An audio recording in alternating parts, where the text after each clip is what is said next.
Pencil Kings, Pencil Kings, Pencil Kings, Pencil Kings, Pencil Kings, Pencil Kings, Pencil Kings, Pencil Kings, Pencil Kings, Pencil Kings, Pencil Kings.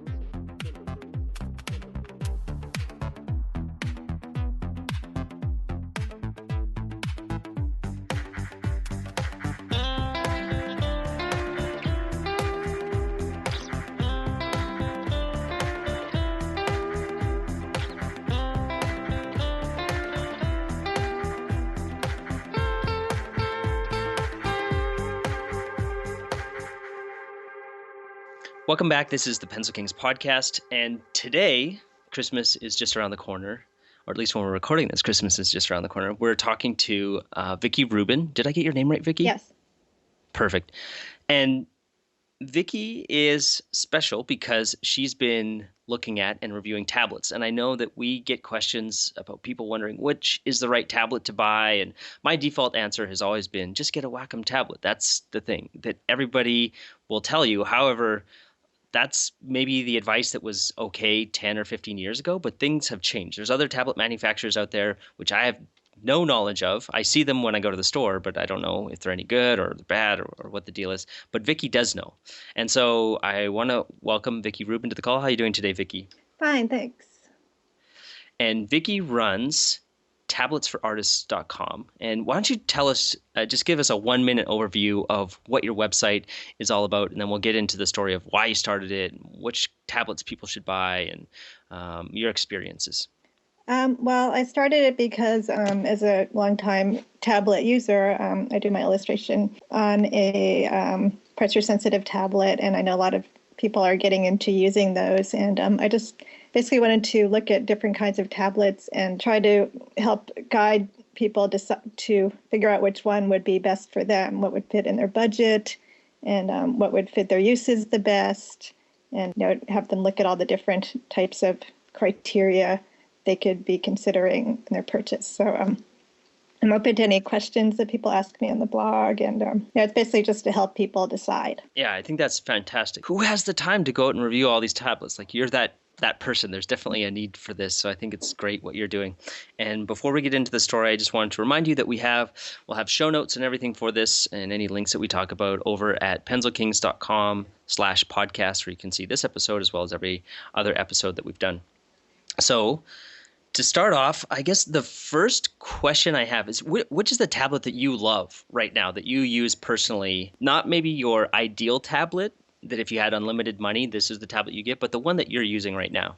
It's probably kind of a weird answer, but I mostly use my Samsung ATIV Smart PC because it actually, without the keyboard, it's quite light, and it's got a Wacom digitizer, and it doesn't really have, it's not like super powerful, but it's powerful enough to do what I need to do, in a mobile way, or if I'm just sitting on the couch or something. When just sketching, when I'm doing something more elaborate, I use my Wacom Cintiq, which is, a little bit more cumbersome, I'd say, but I need both the laptop and the Wacom. So I would say I use a combination of those. Like if I just want something where, I want to be able to walk around, then I use the, it's basically a slate tablet, although you can attach a keyboard. And if I'm doing something that, I need the power of a more powerful laptop or desktop computer, like I need to use a lot of layers or something, Photoshop, then I use the Cintiq. So I think that's actually a good place to start, because a lot of people aren't thinking about these different use cases or even how much power they need. Now, if I remember correctly, you're a children's book illustrator, correct? Uh-huh. Yeah. So for the average user, I've read these reviews online or I've talked to people like, well, I need a really powerful computer because I do such heavy graphics editing. And I'm listening to the person talk, and I'm like, are you really doing heavy graphics editing? Like, what is heavy? Do you know what I mean? Like, these people think that they're doing like such a complex thing, but in my mind, I've seen really complex things, and they're like, yeah, I'm color correcting a photo. And I'm like, well, maybe you need a lot of power for that, but I highly doubt it. But what's an example of somewhere where you do need a lot of power? If you're, an animator or a digital artist who, uses all the Adobe programs, Photoshop and Illustrator, and you use a lot of layers in them and a lot of filters. So say you need you do 20 layers for drawing, then it would benefit you to have, 16 gigs of RAM and possibly dedicated graphics card, which most computers don't have, but some do. But I mean, the average person doesn't need that. Even 4 gigs of RAM is enough for most people's uses, although I would recommend 8. I mean, Photoshop can run on, I think it's 1.7 minimum, but you don't want to run it on that. But I'm just saying you don't need the most powerful souped up thing in the world. You can keep if you have big files, you can keep them off the computer in terms of choosing how much storage to get with your computer, because that can affect the price. So I think having something decent like an i5 processor with 4 to 8 gigs of RAM is fine for most people. I mean, this has been a big year for tablets. You got the Surface Book came out, the Surface Pro 4, and now the iPad Pro is coming out. And there's just more and more of these pressure-sensitive things. And even these much smaller and less powerful tablets are coming out too. And you can't necessarily run Photoshop on those, but you can run apps on them, and you can still draw and do art on them. All right, so I think this would be actually a good place to start, because I know a lot of people have iPads. They're maybe not the most serious artist, but they're looking at getting a tablet, and I think you might not need to get a tablet if you have an iPad, because there are options. I know for me, I was using, I believe it was an iPad 4, one of the older versions before the iPad 2, or iPad version 4. But then there's the iPad 2, which is sort of the new one. And the problem that I had was that for those of you who don't know, there's a thing called palm rejection. And so that means you can rest your hand on your tablet surface while you're drawing. And if it isn't working good, it will drive you insane because your lines will be going all over the place. And all of a sudden you'll have these straight lines going, and it's just a really frustrating experience. And what I found was that I could fold the iPad's magnetic cover kind of 1/3 of the way over and use that to rest my hand on. But then I'm compromising my drawing surface area by 1/3. So in that realm, if people have iPads and they just want to dabble, is there a stylus or something that you recommend or that you've seen that works well for people who are maybe using a little bit older technology and they just want to kind of dip their pinky toe in the water with using this? Well, I mean, they have Bluetooth styluses like Pencil by 53, which works with a lot of different apps, and Adana, Jot Touch, and those have palm rejection. I believe those should work okay. Even if you're just using a regular old iPad 2 that doesn't have the capability of that stuff, in some of the apps you can go into the settings and turn off multitasking, or just put it in safe mode, which turns off the multitasking, and then you really could actually draw on some of Notability, for instance. You could get the palm rejection, although not the pressure sensitivity, because the older iPads don't have that, but the newer ones are getting it via Bluetooth, and you just have to pick which Bluetooth stylus you're getting. I do have an article about it on my site under the iPad styluses, where it's talking about the best ones for drawing, the ones that have fine point and pressure sensitivity and palm rejection. And then there's some that are brushes. So there are a lot of interesting things being done with those. And then, of course, the iPad Pro and Pencil will sort of, wipe out the whole problem for people who want to spend the money on that. That gets the full, a lot, 1,024 levels of pressure sensitivity. And it's all set up already. You don't have to worry about finding an app that goes with it and stuff. It's, each of these apps, each of these styluses doesn't work with every single app, but, it's getting more and more better. So, you have more variety now. So it sounds like even though that we've got all these options now, there's still not ultimate clarity. There's still a level of technical detail that you want to look into. What would be if somebody was inclined, because I feel like they could go to your website, read an article, and you'll just say, look, if you're in this situation, here's what I recommend. However, if somebody's doing their own research or they're looking at something, what are the things to consider? We talked about palm rejection. We talked about, is Bluetooth necessary? Is it required? Or I feel like Bluetooth, the way that I understand it is that Bluetooth allows your stylus, the pen that you have, to communicate with your tablet device. And so it might have pressure sensitivity, or it might have some other special features like a button that you can click or an eraser or something. But if it doesn't have Bluetooth, then it's basically dumb. There's no technology inside of it. Is that correct? Well, I mean, that's true about the iPad and some of the art like Android, just a tablet that in itself doesn't have any native pressure sensitivity.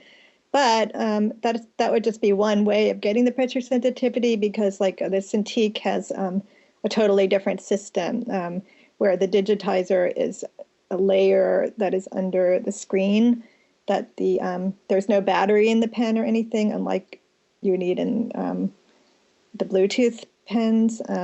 So, you're all set to go. You don't need Bluetooth for that. You don't need it with the Surface Pro line or the Surface 3. You get it anyway, or the Synaptics, like the Dell XPS 13 and HP Spectre, you can draw with that Bluetooth. So it's like there's all these different types of digitizers now, and Bluetooth is sort of, a way of getting it where it's not natively built to get pressure sensitivity. But, if you get something like Wacom, then you don't need to worry about pairing the stylus or anything.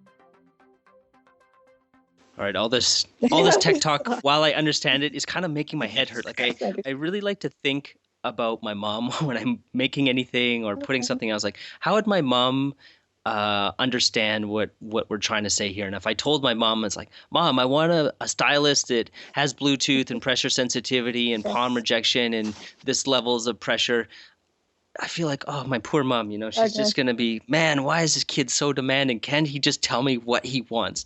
So why don't we take the simplified approach and say, okay, so somebody, it's Christmas time. Maybe they get can you get a decent tablet for under $100? Let's start there. 100? Well, you could get like an Android tablet, like the Amazon Fire or whatever, and you could use a pressure sensitive app, but no, I wouldn't say you could get like a serious art tablet for that little, but you can draw on any tablet. So I wouldn't say you couldn't either. I mean, it shouldn't be the end of the world if you only have $100. Or actually, you could get like a non-display tablet too, like small.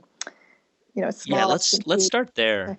A non-display tablet, because, and to explain what the difference is. A non-display tablet is when you see people drawing on the side and they're just drawing on this square piece of plastic, versus a display tablet where you're actually drawing on the screen and you can see what you're drawing, just like as if you're drawing on a piece of paper. You can see the marks as you make them.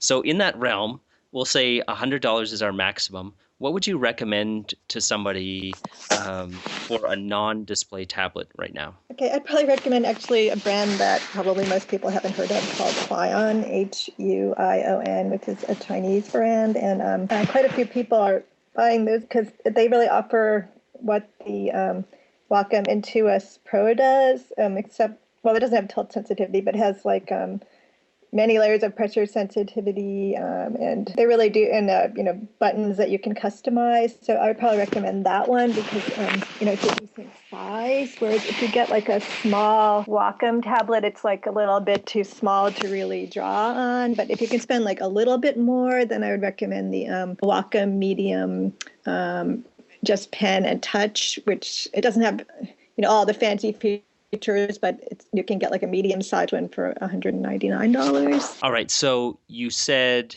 the Huion, Huion. Huion. Huion. Yeah, a lot of and the other one, actually get Huion, and I don't really know it's right, but I'm guessing that it's Huion. Anyway, that's just how I say it. And the other one was the Wacom. The Wacom, the medium pen and touch tablet, which is I think $199, and that's pretty much got everything that doesn't quite have everything the Pro does, but it's a good starter tablet. All right, now for those of you who think, great, I can get these non-display tablets for possibly under $100. I would, if you can afford it, or if you can save up a little bit more money, I would recommend that you skip this step. That this is old technology that I feel is very difficult for an artist to get started with. And there are people who can do amazing work with these tablets. It's not really about your tools, but I feel like for the beginner, when you can actually see what you're drawing, it's just so much easier than having this disconnect where you're looking at the screen. If you're listening here, imagine you're looking at your computer screen right now, and then you've got your right or left hand, whichever you draw, off to your side. And your hand is moving, but you're not looking at your hand. You're actually looking at the screen. And it's like this different kind of physical ability that you have to train, right? It's not hand-eye coordination. I don't even know what you would call it. It's like just hand, no eye coordination. Yeah, I agree. I mean, I could never deal with it myself. It's like you're looking somewhere and you're doing something with your hand and the other one, and it's like this parlor trick to me. I mean, I was never good at it. But then I know people who just draw with the mouse and they illustrate entire books just drawing with the mouse. And I'm like, whoa. I mean, Wow. So I guess, some people really don't mind not being able to see the screen, but I agree. I think it's much easier to see the screen. So I think, for not a lot of money, you can get a Microsoft Surface 3, which has N-Trig technology. It's not Wacom, but it's pretty similar, and it's about $500. And, that's it's not as powerful as, the more expensive ones, but that's not a bad way to go if you want to be able to run Photoshop and stuff. And that's the Surface 3 or the Surface Pro 3? Actually, the Surface I know there's a is the lower difference. price. Yeah, there is a difference. Don't get the Surface 1 or 2 because those don't have pressure sensitivity, but the Surface 3 does, as well as the Surface Pro 1, 2, 3, 4. And also the Surface Pro 1 is really good too. I understand. Yeah. But I'm saying, I'm actually using my old, like I mentioned, Samsung ATIV, and they're not making enough of that kind of thing anymore. So I'm still using it just because it's got, my favorite thing, which is Wacom. And, they're still making some of those, but they're a little bit hard to find. Like there's the Lenovo ThinkPads that have a keyboard too, but this one you can detach the keyboard. So I know it's a little overwhelming, but I think if you go to my site, like I have a comparison chart where you can, put in like sorted by the $1, and you can see the Huion and Monoprice. And I mean, there's a lot of different ones like Bosto, like different companies are making them, and they're not all that different. And then you've got other pen display ones that are lower priced, like Huion makes them, and Lynova are good, and Bosto too. So, I mean, those are cheaper too, but it is kind of an investment to get something, professional level. It's of at least a few $100s. Like, I mean, it's cheaper to get one that you can attach to your computer usually than that is a computer. Although, of course, you can spend thousands on those too.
So let's talk now about somebody who maybe they have a tablet already, or they have one of those non-display tablets and they've had it for a number of years and they're looking to upgrade. Mm-hmm. What is they know that they like making art and they're investing in their tools, because I think if you're drawing a lot, somebody told me once, I was considering, it's like, oh, should I buy this second monitor? And I was really humming and hawing over it for weeks.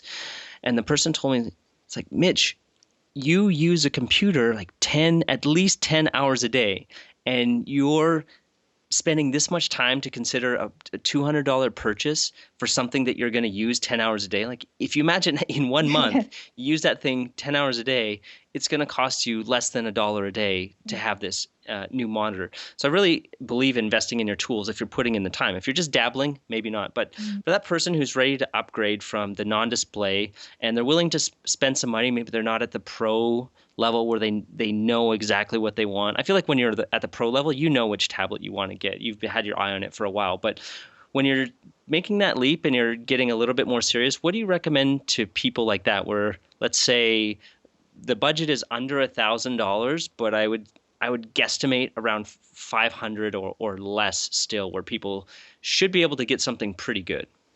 500 or less, I think, for a new unused tablet, I think the Surface 3, if you would be about the best. It has N-Trig, which is not my favorite. I prefer the Wacom, but I don't think there's anything that has Wacom for that price. But you can look at used stuff like a Lenovo ThinkPad 201 tablet, or I use the Samsung ATIV. So I guess I would recommend in that case either looking for an old or used Surface Pro 1 or 2 if you want Wacom, or the Surface 3, which is N-Trig, which is about $500. And just for those of you listening, I use a Surface Pro 2, and I love this computer, and I'm excited about getting a Surface Pro 4 when it comes, or it might be out already, but I'm going to buy it for myself as my Christmas present. Okay, now you've talked a couple times now about N-Trig versus Wacom, and this is for those of you that don't understand, this is, or haven't heard of this before, this is the technology that's powering how your tablet or how your pen and interacts with the screen, correct? Yes. And what's the difference? Because I've used the Wacom a lot, and I've also just demoed the Surface 3 in the Microsoft Store. But for you, who have used both fairly extensively, what is the difference between the two of them? Because I couldn't really tell. The stylus, the pen, was a little bit different for the Surface, and with every device, the pen is going to be different. So I would recommend, if you can, for sure, go to the store and feel the pen, and just it's not exactly like a pencil, it's not exactly like a pen, but just see how it feels in your hand, because I know some of them feel really cheap, some of them feel awesome, and then there's custom ones that are even better. But in terms of the technology of the N-Trig versus the Wacom, you say you don't like the N-Trig, but what is it about the N-Trig that you don't like it? It's just that I don't like it as much because. Okay. What's the difference? What do you feel as an artist when you're working and you're saying like, there's just something a little bit off? Can you put your finger on it? Like, do you know what it is that's not quite as good? I think it's that you have to press a little bit harder. It's that, it depends on what kind of shading you do. Like sometimes I like to do, because I sort of transition from watercolor, I sometimes want to get very, very light in my shading. And I find that I've got to just adjust my hand so that I'm pressing fairly hard, but I'm just barely getting any line, because if I don't press fairly hard, then I won't get any line on it. Whereas with the Wacom, I would. There's also an issue that to me is not an issue really, but when you draw slow diagonal lines on the N-Trig, you get kind of a stepped, jagged kind of line. On the positive side, with the N-Trig, you don't get this jitter around the corners that you get with most Wacoms, and you get like the line is right by the pen tip, just like with the pencil, whereas with Wacom, it's like a little bit of a distance away. So I guess the biggest difference is the sensitivity, but I think that's something that can be overcome. I mean, I know Microsoft has worked with a lot of artists. One thing I forgot to mention is the Samsung Galaxy Tab with S Pen is a pretty low price. I think I forget the exact price, something like $250, where, I mean, it is an Android tablet, but it does have Wacom, and so do the Galaxy Notes, which are more expensive. So if you wanted, there's several kind of Android tablets, or some of them are Windows tablets also, that are quite low priced, like the Asus VivoTab, that are kind of small, that you could get in that price range. I kind of forgot to mention those because they're not quite as powerful or quite as popular, but you could get, or Dell Venue Pro. Those are all on my site. If a Tartu member, you can just go and look at the chart and see them and read the reviews. I think that actually brings up a good point. So there's like the Surface 3 runs Windows 10, correct? Or Windows 8, I guess, when it came out? Yeah. I guess. So it's a full Windows machine where you can install Photoshop or you could install something else on it. However, if you're getting an Android tablet, you can't, I think there's a Photoshop app that you can get, but it's not the same as Photoshop that you would install on a Mac or on a PC. Right. It's not the same at all. I mean, it wouldn't have as many layers. You couldn't quite do everything with it. So it's more like a sketchbook. I mean, but then there are these little tablets like the Asus VivoTab that actually do run Windows. Is it worth it or not? I don't know. It doesn't really have all that much memory. But at least you could, you're running full Windows on it. Yeah. So I think that's definitely something to consider how you're going to, because it's great that you can draw, but I would be willing to bet that most people are going to be using their tablet as not just for drawing. So when you're in that buying position, you want to think, how am I going to use this? Do I want to use Office and I'm going to be writing documents and am I going to try and do work on this? Or is it just a tablet where I'm going to, read some stuff online, I'm going to watch Netflix and I'm going to do some sketching on it? In that case, I think Android is fine. But if you're going to do work, then you need to consider more probably a Windows PC. Yeah, I agree. I mean, you could get something that's an all-in-one, like the Lenovo ThinkPad 12 or the larger 14 one, and that one I think is under $1,000 right now. Some people did have issues with the battery, and some people didn't. But I mean, that one's quite a low price for people who want to give it a shot. And then it's pretty big too, bigger than Cintiq, and that could be an all-in-one kind of thing, or the Lenovo Yoga. Lenovo Yoga 14, or the Lenovo Yoga 12, those have Wacom, and they're complete laptops, and you do not detach the keyboard. So to me, that's a bit better for typing and stuff, because even with the Surface Book, where the keyboard sticks onto it very well, but if you really feel like you want to be typing, then I like to have something that does not come apart. Yeah, I've had no problems with the keyboard here, but I'm pretty versatile with the Surface Pro 2, and I know that definitely the trackpad on this thing is not. It's not not one of the strong points, but I know that Microsoft has fixed that in the more recent ones, and the 4 looks like it has a really good trackpad. Yeah, really nice glass trackpad. So let's talk about what about the person where budget is no limit. They could be a beginner, they could be an expert, but they just got money to burn and they don't care. They just want the best, the coolest thing. What do you recommend to these people? Probably one of the giant Wacoms, like the 22-inch one where, you just attach it to your computer and you can just draw away.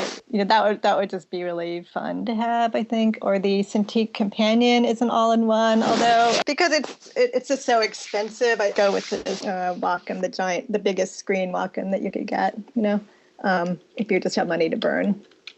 And is there any competitor to the Wacom Cintiq? Is there anything comparable to that, or is that the king of the hill and there's nothing else that really compares to the largest Cintiq that you can buy? No, I think the Wynova, the newer ones, are quite good. They don't have all of the bells and whistles. They don't have tilt sensitivity, which tilt sensitivity is something that would affect you with some brushes, like if you're using say an airbrush or oil paint, and you want it to look like it's going at a certain angle and rotate the barrel of your pen, then it would make a difference. Or you can sort of make these spirographic patterns with your pen if you have it, which are pretty cool. But if you can live without that, then I think Huion and Wynova both make pretty, and some people like the Bosto King T, they all make pretty good pen display tablets that are large size, that are, they're pretty heavy. It's not something you're going to carry around, but then you attach it to your computer. All right. Well, I think we've pretty much covered everything of tablets. So, and I know we listed at least 15 models while we were talking here, different technologies. So more so than with the usual podcast, I would recommend that you go and check out Vicky's site at tabletsforartists.com, and as well as I'm going to re-listen to this and break it down so that at pencilkings.com/podcast, we've also broken it down into these different categories that we talked about. So you can really clearly see what the sort of advantages and disadvantages are of different models. And I think that'll help make this really clear for people, because 10 years ago, it was fairly easy. Just buy a Wacom. And now there's a lot of different options. So it really depends on what you want, how you want to use it, what your price point is. And there's a lot of different factors. But once you know what to get, at least then you can go to the store and have an idea, versus being presented with all these things and you're really not sure how to evaluate them. So I think this has been really enlightening for me, Vicki, and I hope that for those of you listening, that it gives you a little bit of an idea. And, Christmas is just around the corner. So maybe you want to get yourself a present, or maybe you have an artist in your family and they want a tablet, but they're not sure what to get. Now you at least will have a way to figure out which one you could get for them based on where they're at. Any last words before we go here, Vicki? Well, I'm always glad to take questions on this site, because everyone's got their personal situation, and I know there's just no easy answer. For some people, like, money is the issue, and for others, it's having it all in one, and for others, it's something else, and there are just so many different factors that I think it's good to just ask around, and you can always ask me on my site, and I'll try to help as much as I can. I'll do research for you and try to boil it down for you. Which is the best way to contact you? Is it just leaving a comment on a particular post? Okay, perfect. Well, thank you so much, Vicki. I really appreciate it, and we'll be back next week with another artist interview. Okay, thank you. Thanks, guys. Talking to you.